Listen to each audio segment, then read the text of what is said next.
Good evening, Chairman Gaspard and Commissioners. Thank you for the opportunity to testify for a second time. I came today, as many independent voters have come before you. I wanted to show up again.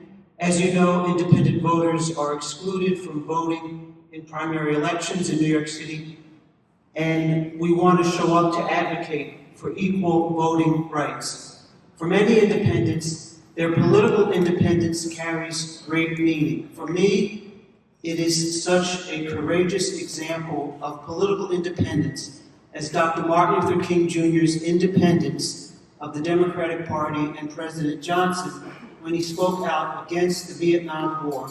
Dr. King was assassinated exactly 1 year to the day that he gave his Beyond Vietnam, a Time to Break Silence speech, right here in the sanctuary of this church, Riverside Church, on April 4th, 1967.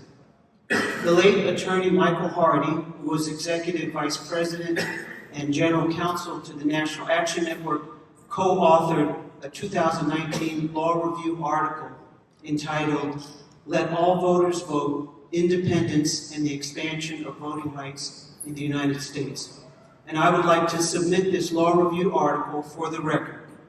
I quote from the article, "Segregating unaffiliated voters, preventing them from meaningful participation in the primaries is inherently unequal and deprives them of what is due them under the Constitution." Unquote.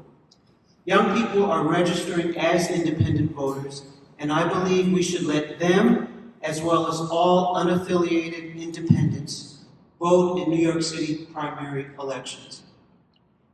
Putting forth a ballot initiative to allow unaffiliated independents in New York City to vote in primary elections extends equal voting rights for all. It is an assertion of voting rights at a time when these rights are being undermined by the Supreme Court by voter suppression and restrictive voter identification laws.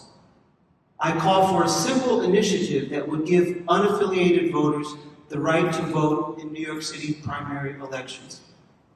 I quote historian Taylor Branch, the author of the 3-volume America in the King Years.